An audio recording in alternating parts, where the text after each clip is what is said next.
Hey, look at this, yet another video that I said I was gonna film. You know, I have a feeling this year is gonna be very good for my YouTube channel. Hey guys, Random here, welcome back to my channel, where today I'm back in the same jumper but with another university related video.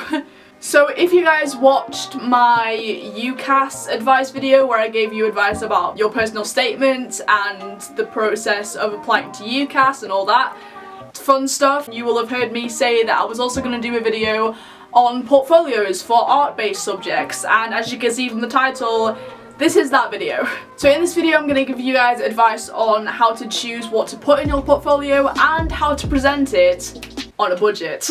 Also, apologies for the fact I'm going to be looking like some sort of weird DIY news presenter, just because I've got a lot to cover and I wanted to get through this video nice and quickly and smoothly, and the only way for me to do that is if I was holding the notebook that I wrote everything down on. So apologies if that annoys any of you, but it's just for convenience. So without any further ado, let's get on with the tips.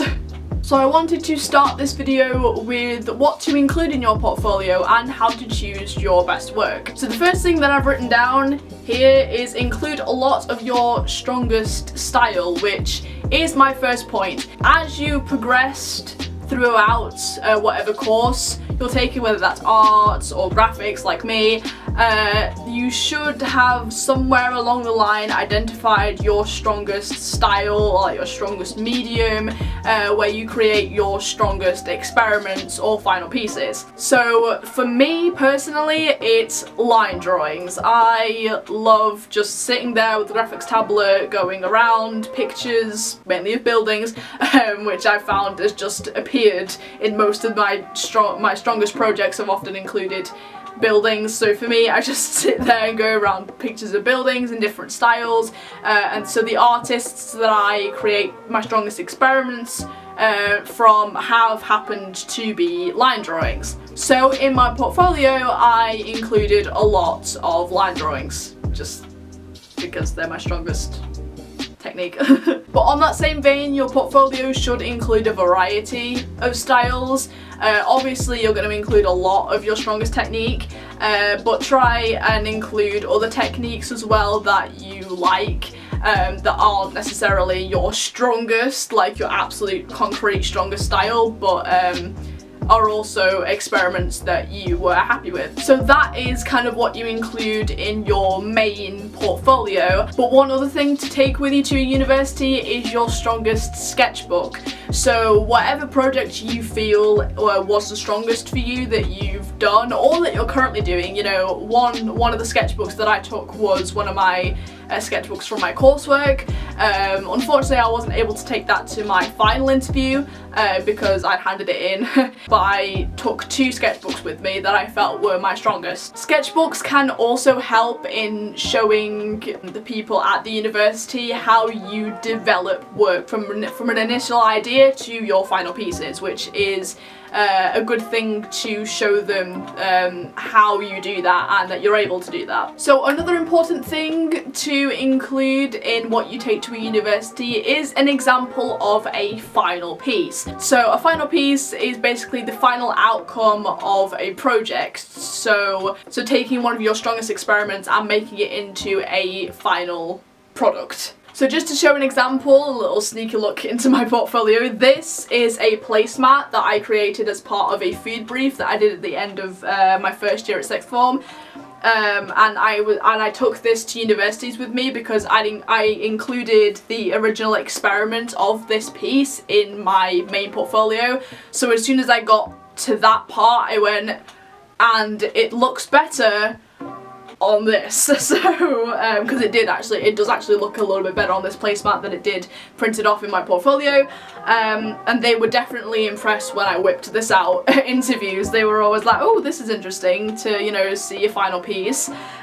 So yeah, I would definitely recommend taking something like this to an interview to show just an example of one of your final pieces. Another important point about your main portfolio of experiments slash just like visual work is to print everything out in glossy, because everything looks better in glossy. Colours can come out more vibrant on glossy paper in comparison to just normal paper, which just makes it look more clean, more professional, and just makes it look better overall really. So yeah, just an important point about that. So now that you've got all of your work collected and hopefully printed it off, how do you present it? How do you take that work and make it so you can take it to universities without much hassle?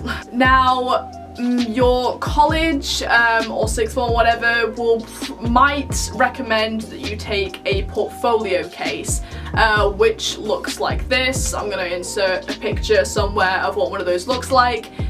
Now, even though these can look professional, a lot of the time they cost over 50 quid, and then you have to buy the separate wallets and stuff, you know, true story, and it's just really expensive. And if you're like me, poor, and you know, ain't getting that YouTube money, then you just can't afford that. You know, you can't afford to pay so much at once for something that you can buy cheaper in other places. So I just wanted to make a section of this video on how to present your portfolio that still looks professional but on a budget, because there are people out there who are not going to be able to splash out like over 50 quid on a portfolio. It's just not happening, is it? It's just not happening. So an important point I did want to make about this section is that you don't have to invest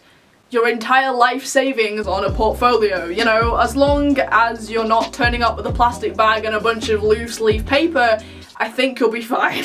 So this is the part of the video where I just wanted to show you how I did it without giving away my entire life savings on the portfolio. So to carry everything in, I used this A3, actually it was a sketchbook holder that I actually got when I was doing my GCSEs, but I didn't really use it a lot in when I was doing my GCSEs. It was mainly just to transport my sketchbook around, but I didn't do that a lot, so this definitely came in handy because I already had it, and I don't think it was that expensive. It might have been 20 quid at the most, maybe, off Amazon, and now I've definitely got my money's worth out of it because it has acted as my portfolio. So inside that case, and to display a lot of my main work, I used one of these photo display books, which you can get very cheaply. They're not that expensive, but they're kind of like in a portfolio in that they have plastic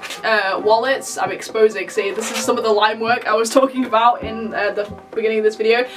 They come with plastic wallets already in them, so they just make your work look clean without you having to spend money on buying plastic wallets separately like you would if you were buying like a proper portfolio case.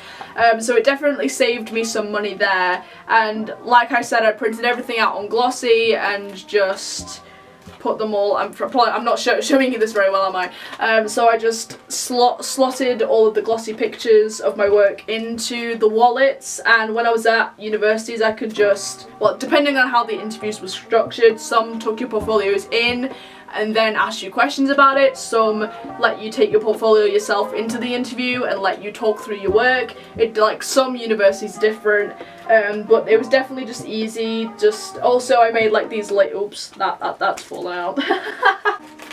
This is fun. It's falling out. It's not cooperating. This isn't good. Stay there. Right, so I actually forced for some, okay, it's gonna fall off, I don't really care. This, the label is falling out, but we're just gonna deal with it. Some universities do actually require you to label all of your work. So basically what I did was I just put what artist the work was inspired by and just made it on a little, just wrote it down on a little piece of paper, cut it out, make sure to put it in with the appropriate work. So this was definitely helpful just for my, I'm not going to flick through everything because obviously I don't want to give away my entire portfolio to you guys, I don't know why, but okay. So I just slotted all the work into the plastic wallets, and that was what I did for just my main portfolio. And then inside that case also had like dividers, so I had one section for the display book, and then the other section was where I kept my 2 sketchbooks and that placemat that I showed you earlier. And that is the portfolio video, that is all I really wanted to share with you guys, all the advice and tips that I'd learned from my interview process. I did actually get an offer from all 5 of the universities that I applied to. Once I've actually confirmed my firm and reserve choice, I will reveal to you guys what my first choice university is, because I do plan on making vlogs when I go there, so if I go there, hopefully if I get in. Yeah, so I hope some of you guys found this video helpful. If you were struggling with your portfolio, were questioning what to put in it, perhaps aren't getting the help from your college or sixth form, and went to YouTube for help, hopefully you found this video and found it helpful. So yeah, like I said, I hope you guys found this video helpful. If you did, make sure to leave a like and subscribe so you don't miss out on any more of my videos. Also, make sure to follow me on Twitter, Instagram and Snapchat names, which will be, as always, at the end of this video. And yeah, good luck to anyone who is going to university interviews, and I will see you guys in the next one.